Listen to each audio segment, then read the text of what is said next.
have a tour tonight with Steph and Ivan. Ivan's the horse. Steph is going to be our driver. And she has graciously allowed us to share the driver's seat with her so that I can hear her because my hearing is impeded in my one ear and I can't hear. It's always something on these trips with me, and it's either my feet or I'm achy, or right now it's my ear.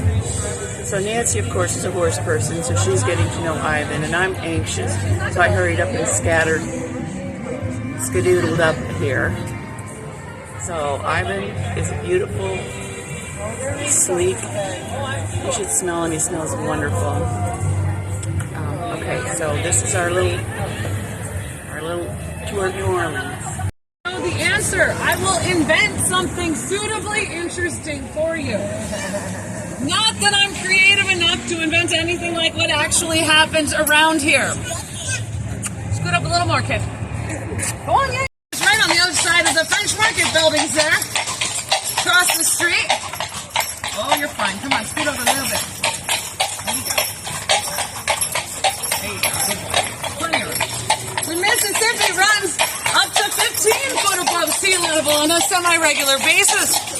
Now, I'm not very good at mathematics, but y'all appear to be smart enough to figure out the problem with that situation.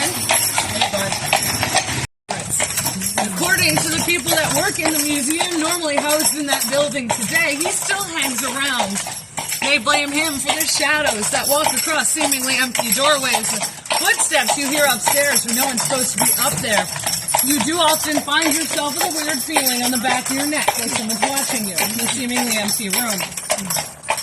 Full disclosure, I personally try very hard not to believe in ghosts. I find believing in them encourages them.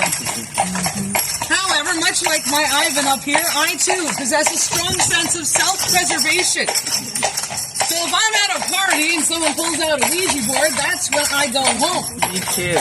I'll come back later. Out if you bury your dad along the banks of the river and then the river floods, your great aunt Gertrude shows up at your house again. We learned our lesson. We moved the cemetery, but that's one of the origins of our jazz funeral tradition. Hold on. Back in the day, you'd have the wake at your house, and you brought your departed relative to the cemetery. One of the most complicated route you can think of. You're fine. Play loud music the whole way in an effort to confuse their spirit, prevent them from coming back to bother you. Is that what? Oh, yeah. I apologize. Ivan here is not the biggest fan of those grace in the road. He thinks they're portals to the underworld. And in his defense, according to voodoo tradition, there are 7 portals to the underworld, located around the French Quarter. They're known as the gates to Guinea. So he just likes to check them for safety before allowing us over them. To them. Figure the fireproof outer walls will stop new fires from spreading. Ooh, they're being quiet over here today, good friend. 1788 and 1793. Now, as we come up on it, up ahead here on the left, there's a big light-colored building with fancy ironwork all the way up all 3 stories. This building is known as the Sultan's Palace. It was rented out in the 1840s by a Maharaja from somewhere far in the east. This gentleman arrived in town with a whole harem of ladies, and it turned out they weren't his ladies to be leaving his home country with. The rival of his back home caught wind of the situation, and he decided to solve the problem by hiring a hitman who broke in late one night, killed everyone living in this house, here on the left now. To this day, the innocent ladies who lost their lives that evening continue to haunt the place, with people reporting the smell of incense burning randomly throughout the building, hearing jingling jewelry and soft conversations from dark corners. It is condos now. But it's almost unfair. In the French Quarter, you can point at any random building, assume it's haunted. You're probably right. Goes to slide his way back down in a hurry. He will question some choices he's made, leading him up to that situation. There is at least one documented instance of a father interrupting his daughter and her young gentleman caller When the young man went to vault over the edge and slide down the pole, he got hung up by the spike on his chin. And the father let him hang there for some hours as a warning to any other young men who might get a similar idea. Come right, kid, just for a second. These days, now we do believe it was at one point, hold on, kid, a blacksmith shop. The building was owned, by our friend Renato Bouchon from Madame John's Legacy. And Pierre Lafitte, John's brother, was said to have worked as a blacksmith. Or at least as enough of a blacksmith to use it as a money laundering front for the pirate gang. Blacksmith shops also have many interesting tools that you can use to take care of enemies of your pirate gang, including at least one man who was pushed into the furnace in that building. So the moral of the story is don't owe money to pirates or blacksmiths.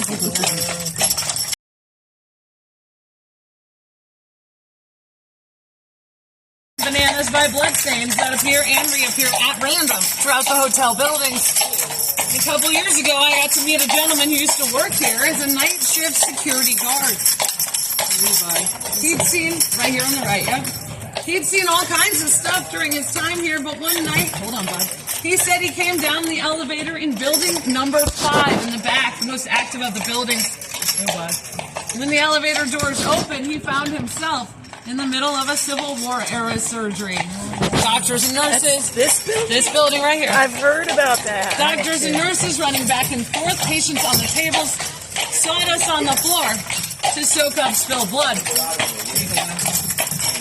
He maintains that he stopped for a moment, observed the situation, and then closed the elevator doors, went back upstairs, handed in his resignation. But in the lower Mississippi River Valley, it is also the source of the stories and legends of vampires living here in the city of New Orleans. That is the old Ursuline convent. You can tell where there's weird stuff happening based on where the walking tours show up. Well, the convent there was originally completed in 1753. The Ursuline nuns were one of the first religious groups to arrive here in the city, because in the early days it was all men. Military men, explorers, merchants, and Bill, the founder, he looked around, he did some quick math, and he figured out that the population, thanks Ivan, weren't going to grow so fast if it was all dudes. So he wrote to France, requested that they send him some good French women, thinking they would move here, marry the men of the town, have big Catholic families, build up our population, and solidify our claim on the land. And the next ship that arrived had 12 Ursuline nuns on board. Good French women, as requested. Probably not the kind he was looking for. The nuns in turn decided to help the population in balance in their own way by engaging in a little bit of wholesome human trafficking. They sent to Europe for some young ladies who were living in poverty and orphanages and the like, arranged to have them sent here to New Orleans to be educated in their newly opened girls' school, and then married off to the men, figuring they build up our population and raise our average IQ in one smooth maneuver. However, for the first group of girls at least, things didn't really work out according to the plan. The first group had 13 ladies in it. Each of them, before leaving France, had been given what is known as a cascanet box. Really just a trunk for all their stuff, which is roughly the same dimensions as a coffin. It gets smaller on the next block, I promise. But the nuns had those girls live up on the 3rd floor of the convent, and every evening, people would see Mother Superior rounding up the young ladies, herding them up to their 3rd floor lodgings, and then bats would be seen flying out of the windows, which certainly wasn't because the convent was still under construction at the time. It's definitely because those girls were vampires. But what I find strange is that those original 13 girls simply drop off the historic record within a year or two. Interesting dietary habits for some of them, sure, but usually a killer sense of fashion. They throw great parties, and they're a 501c3 nonprofit. They do a lot of homeless outreach programs and serve holiday dinners at Jackson Square every year for anyone who might need or want it. It is NewOrleansVampireAssociation.org. They also have a Facebook page. I started giving out their internet contact details to O'Reilly, who was quite obviously Irish-born. He worked for the Spanish crown, and they sent him to a French city in America to lay down the law. Hope y'all are following this, because that's how almost everything works around here. Hey, bud, we gotta look. Busy work. 10 of the most guilty-looking people he could find. Lined them all up at the foot of Esplanade Avenue here and had them all shot publicly. Didn't even do it well. One man bled out for 12 minutes before finally being pronounced dead.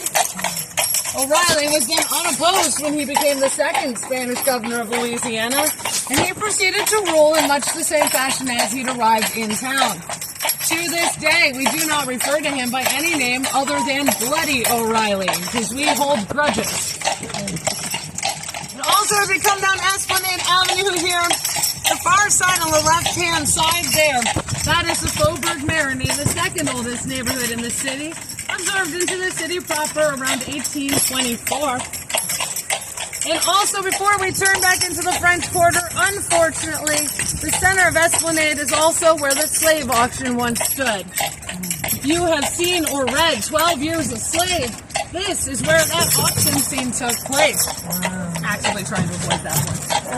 Now, it's estimated that 2/3 of all people trafficked from West Africa to the New World moved through New Orleans, most of them on the way to other destinations in the South. Well, obviously not all of them. We did have legal slavery here all the way up until the Civil War. At the same time, we also had the largest population of free people of color of any city in America, north or south, in the years leading up to the war. And women of color owned more property per capita here than anywhere else in the country. Little kid goats, I think, is worse.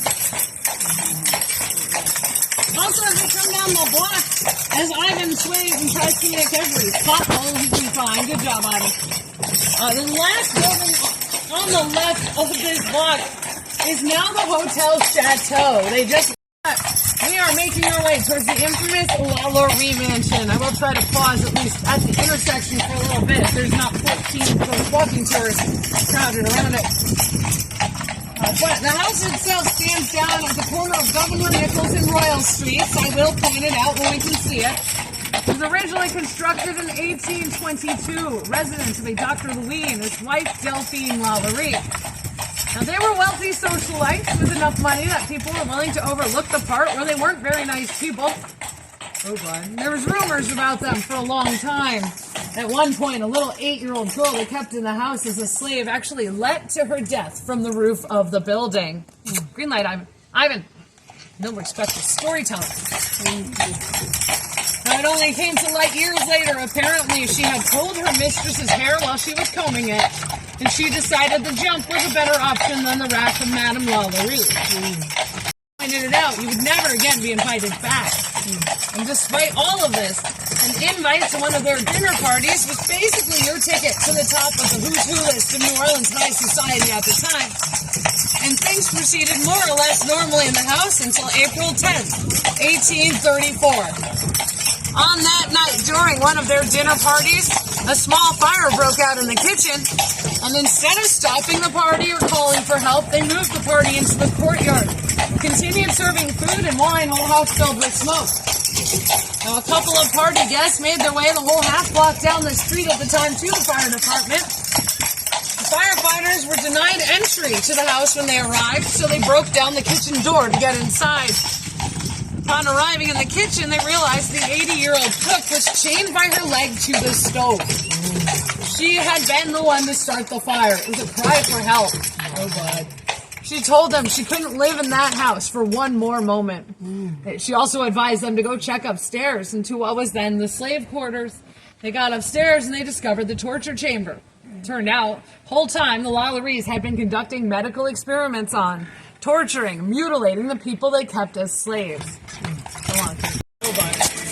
Be nice. Don't run over Travis. We like him. Oh, yeah. The Lalaurie house here remains. You too. The Lalaurie house here, go on, kid, remains the largest single-family residence in the French Quarter. I stop for a moment in front of the front door here. It's on the left as we come around the bend.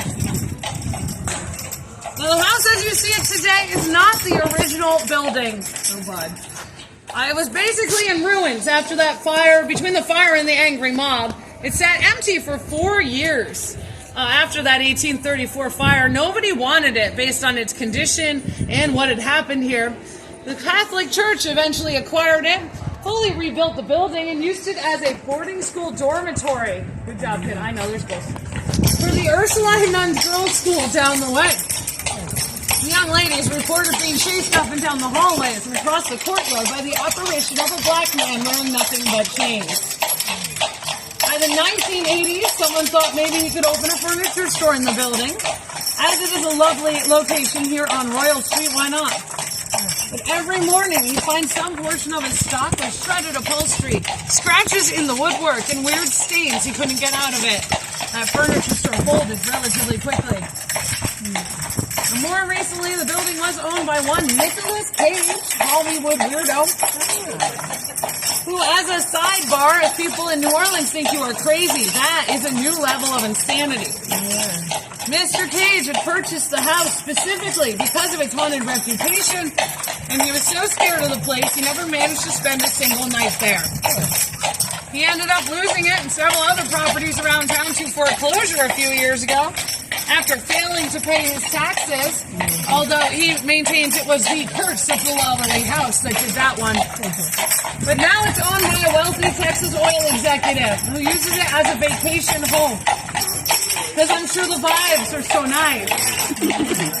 But every year on Halloween, he holds a private party and they hold a seance trying to reach the spirits that haunt the building. Now, I don't know if he gets any luck on that, though, because as far as I figure, the very last person those spirits want to talk to is some rich white dude. Then closes down on Bourbon is at exactly midnight on Mardi Gras night. The end of Carnival and Mardi Gras season, the beginning of Lent. So the mounted police will line up 6 across, march down Bourbon, yelling at everybody to go home. Mardi Gras is over. Lent has begun. Go home. Now, obviously, it doesn't last the full 40 days of Lent. It's Lent right now. Things start opening up again by about 9 a.m. on Ash Wednesday morning. We believe in the principle of the thing around here more than anything else. As we come up on the blacksmith shop once more here on the left, the big white building on the other side of the intersection, also on the left, that is now the Lafitte Guest House. Oh, I'm not far away.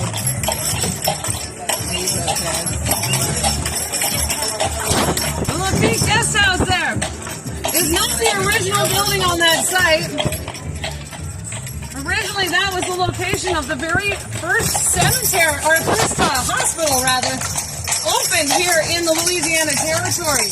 In 1719, the French government opened a hospital on that spot that was only for the treatment of venereal disease. So if you're wondering, yes, we have always been like this.